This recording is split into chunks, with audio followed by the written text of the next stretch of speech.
Bonjour à tous et bienvenue à notre webinaire du risque à la résilience, renforcer la sécurité d'Internet dans l'éducation. Merci de nous avoir rejoints. En attendant que tout le monde soit connecté, nous allons passer en revue quelques points pratiques. Ce webinaire sera enregistré et vous sera envoyé par email dès que possible. N'hésitez pas à poser toutes vos questions dans la section questions-réponses tout au long du webinaire.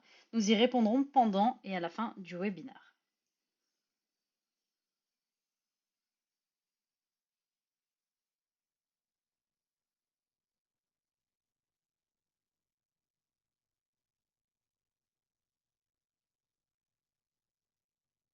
Je vais commencer par me présenter. Je suis Nina Semété, Sales Engineer chez Jamf. Chez Jamf, nous savons que la technologie joue un rôle essentiel dans la société et la salle de classe ne fait pas exception. Son utilisation exige toutefois une certaine prudence et c'est sur ce point que portera le webinaire d'aujourd'hui.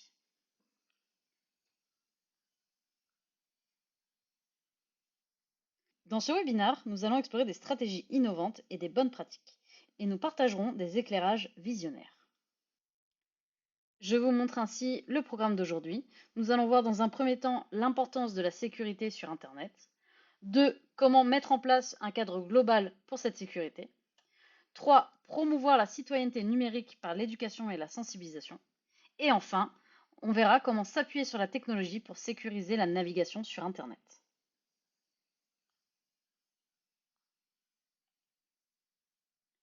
La mission de Jamf est d'aider les établissements à réussir avec Apple. Ces solutions comblent le fossé entre les possibilités offertes par Apple et les besoins que vous avez dans l'enseignement. Pour y parvenir, Jamf crée des solutions de sécurité de niveau entreprise adaptées à tous les types d'établissements. Pensées pour l'éducation, elles sont simples et conviviales et protègent la vie privée de vos étudiants et de votre personnel. Il faut savoir que beaucoup de nos solutions sont utilisées justement dans les entreprises et du coup on a essayé de les adapter pour qu'elles soient le plus simples possible à l'éducation. Depuis plus de 20 ans, nous aidons les organisations à réussir avec Apple. Aujourd'hui, Jamf soutient plus de 72 500 clients qui gèrent et sécurisent plus de 31 millions d'appareils Apple. Par exemple, nous avons comme clients 10 des 10 premières universités mondiales, 8 des plus grands districts scolaires des États-Unis, 10 des 16 meilleurs districts scolaires des États-Unis. On le voit depuis quelques mois, même quelques années, l'adoption d'Apple a décollé et a vraiment transformé l'éducation, notamment avec la période qu'on a traversée de pandémie mondiale où le numérique était de plus en plus présent pour l'éducation.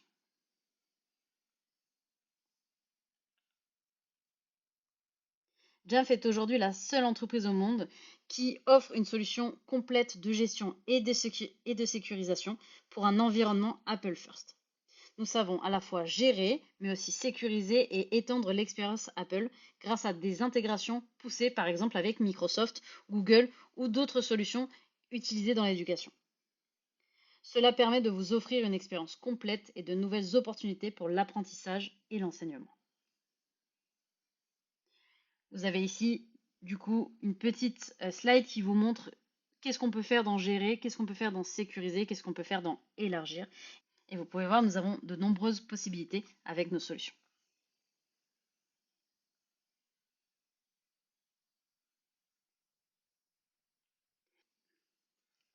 Jamf se consacre avant tout à Apple.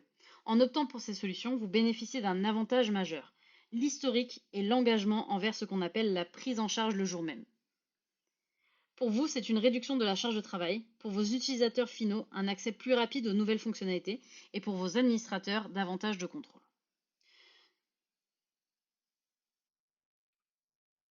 Depuis 12 ans, Jamf prend en charge les nouveaux systèmes d'exploitation Apple, macOS, iPadOS, iOS, tvOS, le jour même de leur sortie. Si les enseignants et les étudiants ont envie de profiter des nouvelles fonctionnalités d'Apple, vous pouvez aisément lancer une mise à niveau massive de vos OS, de l'ensemble de votre flotte, dès le premier jour de sortie des OS. Mais si vous préférez attendre, pas de souci, vous pouvez retarder le chargement de version jusqu'à 90 jours pour que vos équipes puissent tester, valider le nouvel OS avant qu'il soit installé sur vos appareils. Jamf s'est donné pour mission de vous aider à réussir avec Apple et la prise en charge le jour même est l'un des grands avantages d'une approche axée sur la gestion de l'écosystème.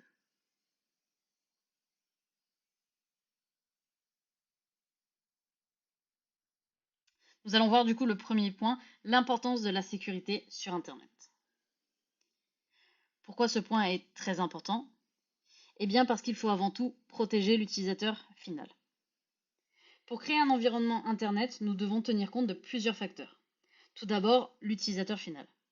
Dans le domaine de l'éducation, les utilisateurs sont les membres du personnel, les enseignants, mais aussi forcément les élèves. Et ce sont d'ailleurs ces derniers qui ont plus besoin d'être protégés lorsqu'ils naviguent sur Internet. En fonction de l'âge de l'élève, il faut impérativement trouver un équilibre entre les avantages indéniables de l'accès au savoir disponible sur Internet, mais aussi le danger des contenus inappropriés et le pouvoir de distraction que peut exercer le web. En effet, si vous mettez à disposition un iPad à vos élèves, vous souhaitez que lors des temps de devoir, ils se consacrent sur les tâches à faire et non pas sur l'utilisation par exemple de Fortnite, qui est un jeu en ligne pour ceux qui ne savent pas. Parlons maintenant de l'aspect réseau. Certains contenus ne sont pas seulement néfastes pour les utilisateurs, ils peuvent également contenir des menaces pour l'intégrité du réseau et causer des problèmes généralisés. Les logiciels malveillants, les logiciels espions et les ransomware menacent le fonctionnement quotidien des établissements, qui dépendent de plus en plus de la technologie pour gérer tous les aspects de leur fonctionnement. Si vous perdez le contrôle, l'impact dépasse largement l'accès à Internet des utilisateurs. On l'a vu récemment dans les médias, de nombreuses entités, des écoles, mais aussi des administrations ont été touchées par ce genre d'attaque.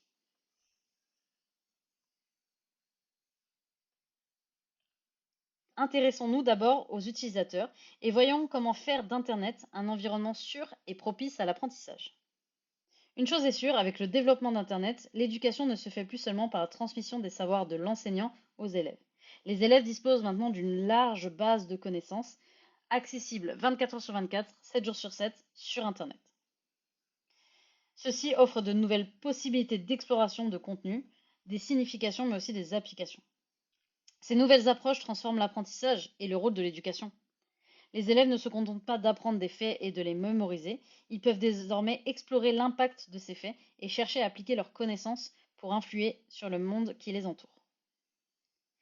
Mais cela soulève la question de l'étendue du contenu disponible sur Internet, qui n'est pas toujours pertinent ou approprié, et de la façon dont nous protégeons nos élèves.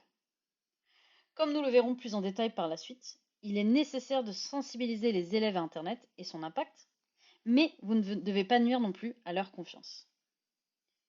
Nous devons encourager l'indépendance et l'autonomie en respectant la vie privée des élèves lorsqu'ils cherchent à explorer le contenu. La curiosité est une qualité très positive et il faut la cultiver, mais en instaurant quand même des limites claires pour que vous puissiez protéger vos élèves. C'est comme cela qu'ils apprendront les bonnes pratiques au lieu de simplement suivre des instructions.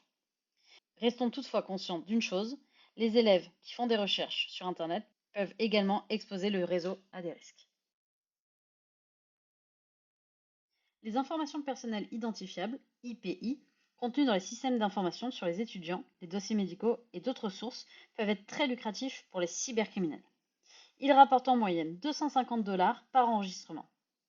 Les données collectées sur les étudiants sont de nature très diverse. Ça peut être leur information personnelle, leur historique de navigation, un mot-clé qu'ils auraient saisi sur leur ordinateur, et bien encore. Ces données ont beaucoup de valeur et les cybercriminels considèrent les établissements d'enseignement supérieur comme des cibles vulnérables. Dans le monde de l'éducation, la priorité est de protéger les élèves pendant qu'ils apprennent et d'éviter qu'ils soient exposés à des contenus néfastes, à des menaces cybercriminelles comme par exemple des phishing ou encore des escroqueries.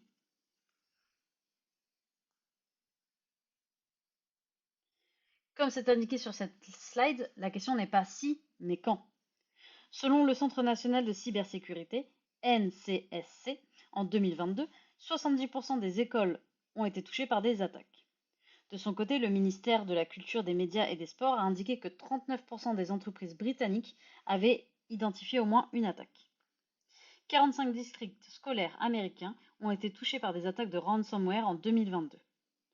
Le secteur de l'éducation australien a connu une augmentation de 17% des cyberattaques, avec un total de 3 934 attaques en juillet par rapport au premier semestre 2021. On peut donc voir que cette problématique de la cybersécurité n'est pas isolée à un pays, que ce soit les États-Unis ou même la France. On peut voir que ça touche l'ensemble des pays et vous pouvez regarder dans la presse, on a souvent ce genre d'attaque également sur les établissements français ou même sur des institutions françaises. Et en plus, on n'a pas forcément conscience de toutes les attaques qui touchent le secteur de l'éducation ou les secteurs publics, puisque tous ces incidents ne sont pas toujours rendus publics. Le facteur humain, et en particulier l'épuisement du personnel, est souvent à l'origine d'une mauvaise prise de décision. D'ici à 2025, plus de la moitié des cyberincidents importants seront dus à un manque de personnel ou à une défaillance humaine. Il est rare que des super hackers soient dotés de compétences de piratage hors du commun. Si vous regardez de plus près, vous découvrirez que des employés laissent souvent des portes d'entrée aux pirates. Par exemple, on l'a tous déjà vu, quelqu'un qui va noter le mot de passe de son ordinateur sur un post-it, par exemple. En aidant les responsables à prendre de bonnes décisions concernant les menaces et en misant sur une détection précoce des comportements à risque des employés, les organisations pourront minimiser les risques en amont et gagner en agilité. Les responsables de la cybersécurité doivent penser au-delà des tests de phishing et de la résilience à l'ingénierie sociale. Il est beaucoup plus rentable d'élever la conversation et de parler de propositions de valeur et de modèles d'exploitation. Mais sur quelle base mettre en place un cadre sûr pour l'utilisation d'Internet, capable d'offrir à la fois une protection contre ces risques, mais en préservant les avantages évidents du web pour l'accès à la connaissance. Avant toute chose, il faut un plan clair. Vous devez protéger les élèves des contenus inappropriés et défendre votre réseau contre les menaces qui pourraient perturber les services. Pour élaborer votre plan d'atténuation, commencez par vous donner les moyens de combattre les risques. Dans de nombreux pays, par exemple, les logiciels de filtrage de contenu sont une obligation légale pour garantir la sécurité des élèves en ligne. Comme les élèves passent de plus en plus de temps sur Internet, cette étape est essentielle. Mais ce n'est pas tout. Comment protéger aussi votre réseau, sans nuire à ces nouvelles possibilités d'apprentissage? Les menaces informatiques sont de plus en plus complexes, mais les tactiques les plus simples peuvent aussi être les plus dommageables. Les attaques de phishing, par exemple. Ça semble très sophistiqué dans leur conception. Elles imitent la mise en page d'un email ou d'un texte d'une entreprise légitime, mais il suffit que l'utilisateur clique sur le lien pour donner aux pirates un accès direct ou indirect au réseau. Pensez aussi aux logiciels malveillants qui infectent les sites web et incitent les utilisateurs à fournir à leur insu un accès aux malfaiteurs. Enfin, il faut trouver le juste équilibre entre la sécurité des utilisateurs et la protection de leur vie privée et de leurs données sensibles. Nous l'avons vu, les données personnelles ont une grande valeur pour les cybercriminels. Il ne faut pas les exposer. Vous devez avoir une vision claire de ce que cela implique pour votre institution, car les décisions que vous prenez à ce stade peuvent avoir un impact plus large sur d'autres aspects, à commencer par la confiance des utilisateurs. Voici les étapes à suivre pour créer ce plan et les aspects à prendre en compte pour élaborer une réponse à d'éventuelles cyberattaques. Voici les étapes à suivre pour créer ce plan et les aspects à prendre en compte pour élaborer une réponse à d'éventuelles cyberattaques. Premièrement, examinez le profil de risque. À quel risque êtes-vous confronté? Il s'agit principalement de risques externes, mais il faut également prendre en compte les risques internes, y compris les étudiants curieux de mettre vos systèmes à l'épreuve, par exemple. Les établissements d'enseignement sont considérés comme des cibles faciles en raison de leur taille. Ils ont également dû intensifier leur utilisation de la technologie dans le contexte de la pandémie dont j'ai parlé un petit peu plus tôt, et ils ont la réputation d'être plus réactifs que proactifs face à la cybercriminalité.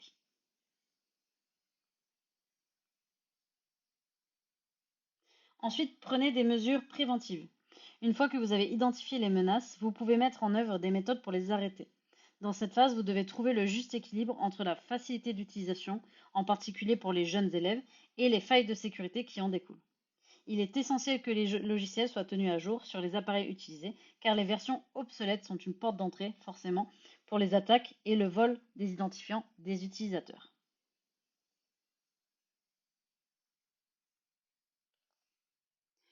Ensuite, rebondissez avec un plan de reprise. Les sauvegardes sont un élément essentiel du rétablissement en cas d'attaque. Bien qu'il s'agisse souvent d'une mesure obligatoire dans le secteur de l'éducation, elle n'est pas toujours respectée. Si vous disposez d'une sauvegarde, vous êtes en bien meilleure position pour limiter l'impact d'une attaque sur votre système. Enfin, dernier point, visez la résilience à long terme. Ces cyberattaques ne sont pas près de disparaître et vont devenir plus performantes pour garder une longueur d'avance, comme pour tout ce qui touche à l'éducation. Il faut évoluer avec son temps. Renforcer cette résilience à long terme passe par la sensibilisation des utilisateurs et la mise en place de systèmes de protection. Pensez aussi que le monde du travail a de plus en plus besoin de professionnels qualifiés en cybersécurité. Éduquer les élèves est un bon moyen de les préparer à des carrières dans ce domaine. Mais la solidité d'une solution dépend avant tout du comportement des utilisateurs du système. Si vous voulez que la technologie reste flexible sans la verrouiller totalement au point de décourager son utilisation, vous introduisez des points faibles, qui est le facteur humain. L'une des meilleures solutions est donc d'éduquer vos utilisateurs. Dans le domaine de l'enseignement, cela peut prendre la forme d'un cours de citoyenneté numérique, par exemple. Sensibiliser les utilisateurs aux dangers et aux menaces est un excellent moyen de renforcer la protection de votre réseau.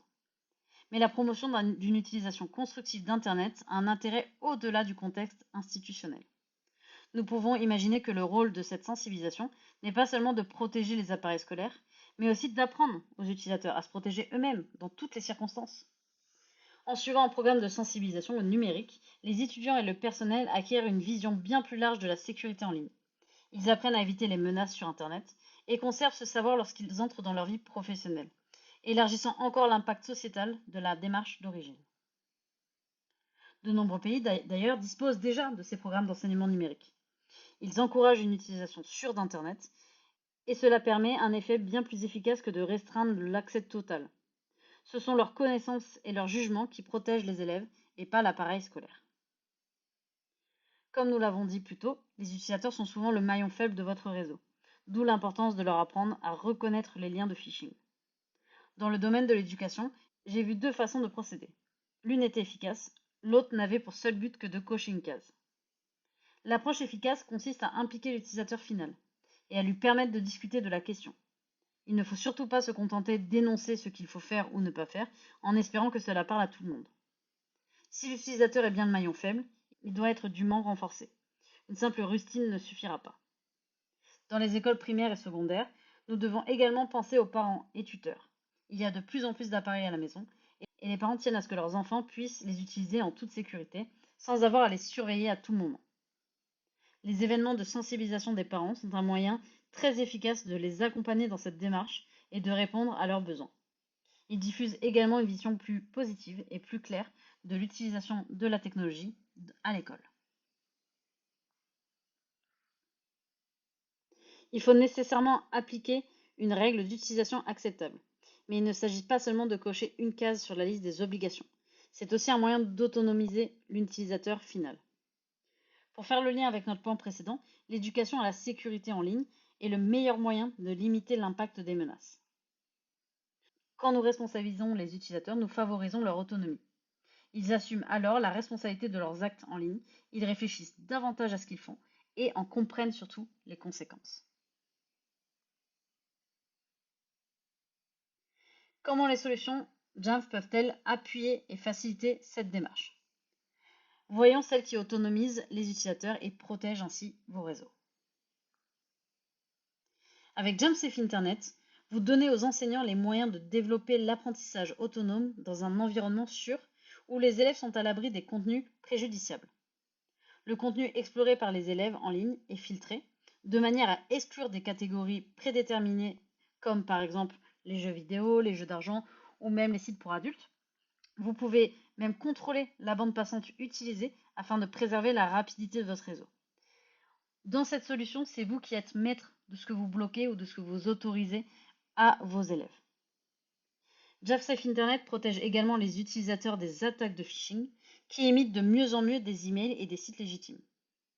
La protection ne s'applique pas seulement lorsque l'élève se trouve sur le réseau de l'école. S'il rapporte son appareil à la maison, il bénéficiera du même niveau de protection. Ainsi, on a un appareil vraiment protégé, peu importe le réseau Wi-Fi sur lequel l'appareil est connecté.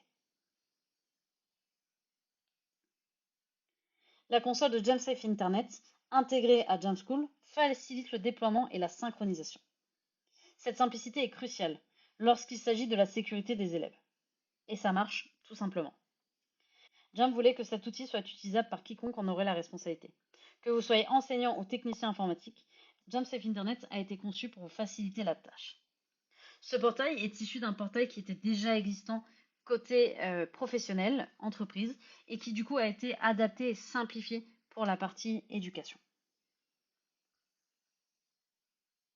Vous allez pouvoir sélectionner des règles prédéfinies ou vous pouvez les adapter à votre besoin.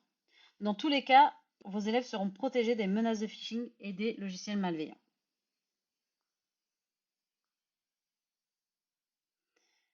JumpSafe Internet utilise une technologie éprouvée, reprenant des composants, comme je le disais, qui étaient à destination des entreprises, qui sont déjà utilisés depuis des années par des clients qui sont basés dans le monde entier. JumpSafe Internet exploite une puissance de niveau entreprise de manière ciblée pour offrir une solution simple et conviviale et des workflows surtout adaptés à l'éducation. Actuellement, nous traitons plus de 400 millions de requêtes par jour et on classe plus de 98% d'entre elles du premier coup pour savoir si cette requête est légitime ou non, si elle est sécurisée ou non. C'est une performance qui est quand même assez essentielle pour assurer la sécurité des élèves en ligne. Ce produit ne se contente pas non plus d'appliquer des règles de filtrage de contenu, il évalue également les risques liés au réseau en temps réel. Pour cela, il s'appuie sur Myriam, qui est un moteur de renseignement sur les menaces de Jump. Le résultat, les enseignants et les élèves sont également protégés contre les attaques de phishing, le spam et autres menaces qui circulent sur les réseaux. De plus en plus populaires, elles exploitent bien souvent l'ingénierie sociale.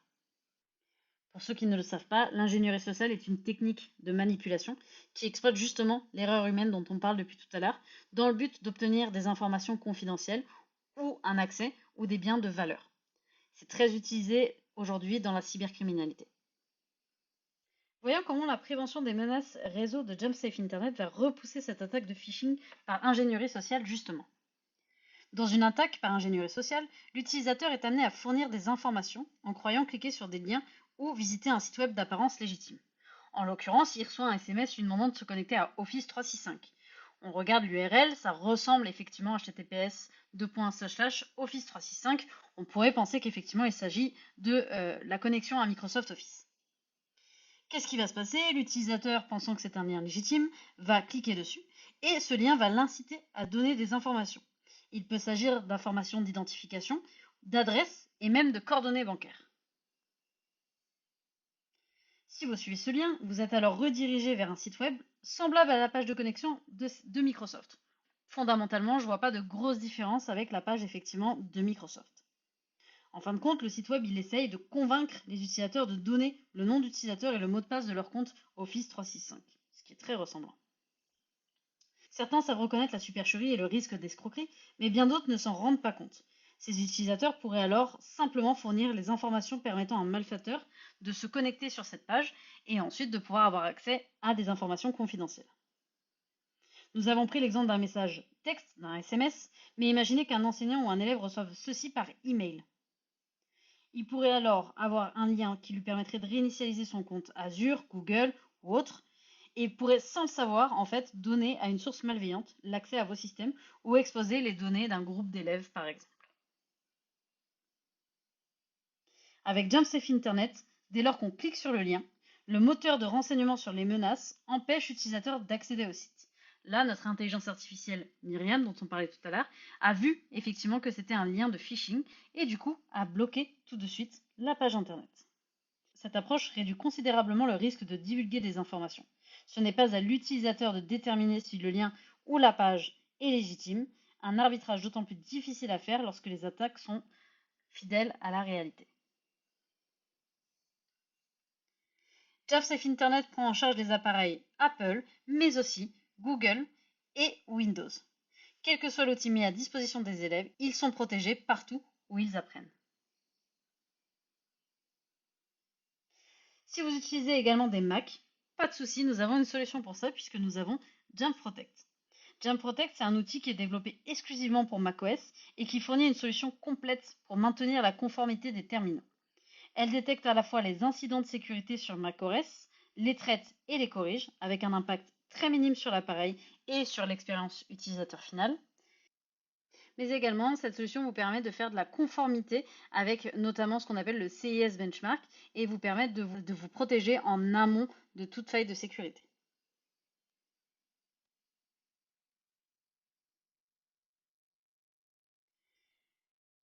En conclusion, vous l'aurez vu, face aux évolutions du paysage de la sécurité dans le monde de l'éducation, vous avez besoin d'une solution qui vous protège de la multiplication des menaces susceptibles de perturber l'apprentissage. Parlons maintenant de l'identité des utilisateurs. Avec Jump Connect, les administrateurs disposent d'un outil centralisé pour gérer à distance les utilisateurs et leurs mots de passe, et ainsi vous faciliter leur accès aux outils pédagogiques. Les utilisateurs peuvent alors se connecter à un Mac à l'aide d'une identité unique, synchronisée dans le cloud, sans avoir à mémoriser plusieurs mots de passe. On le sait toujours, les oublis de mots de passe sont très récurrents et du coup, ça peut très vite être une charge de travail supplémentaire.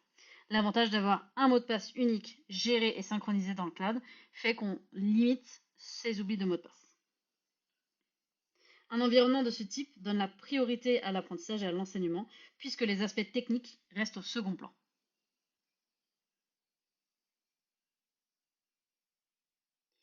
Pour résumer, voici ce que nous venons de voir. Donc, nous avons vu effectivement l'importance de la sécurité sur Internet, même dans l'éducation.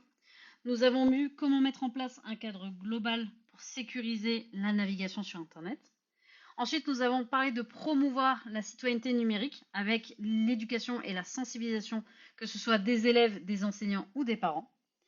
Et en dernier, nous avons vu comment on pouvait s'appuyer sur la technologie pour sécuriser la navigation Internet.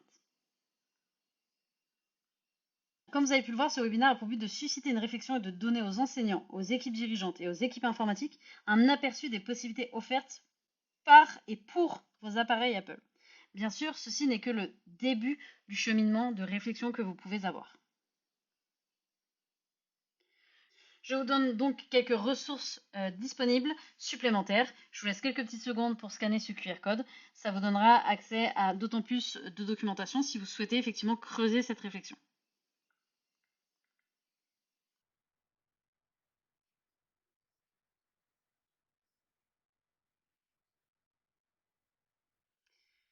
En plus des petites ressources que je vous ai mis avant, sachez que nous avons deux choses qui peuvent grandement vous intéresser. Nous avons la Jamf Nation. Donc, Jamf n'est rien sans ses clients et on a une grosse communauté Jamf Nation justement qui en est la preuve. Sur ce forum, vous avez plus de 100 000 personnes qui sont spécialisées dans l'informatique Apple et qui discutent entre eux, partagent les bonnes pratiques et partagent des outils parfois assez intéressants. Vous pouvez dès maintenant créer un compte qui est gratuit pour continuer ces échanges-là. Et l'avantage de cette Jump Nation, c'est que les personnes sont basées partout dans le monde. On a une communauté francophone, mais on a aussi une grosse communauté anglophone. Donc vous pouvez échanger avec des villes différentes, des établissements différents qui ont des pratiques différentes des vôtres pour vous en inspirer. Nous avons également le marketplace de Jamf qui propose des outils et des ressources pour permettre aux clients d'élargir encore les capacités de Jamf. Par exemple, on peut faire des intégrations avec Everything, Microsoft également, ou des intégrations avec un service de tickets comme par exemple ServiceNow qu'on voit à l'écran. Cela vous permettra effectivement d'étendre les possibilités de Jamf Pro et toutes ces intégrations avec Jamf, c'est pour un même but, simplifier et sécuriser votre travail. Merci de m'avoir écouté, c'est tout pour ce webinaire. J'espère que vous l'avez trouvé intéressant et instructif. J'espère que j'ai pu vous apprendre certaines choses. N'hésitez pas à nous contacter si jamais vous avez la moindre question, si vous souhaitez avoir une démo ou même tester nos produits. Ce sera avec grand plaisir qu'on fera ça avec vous. Maintenant, place aux questions. Nous allons répondre aux questions qui ont été posées tout du long dans le chat ou que vous allez poser maintenant.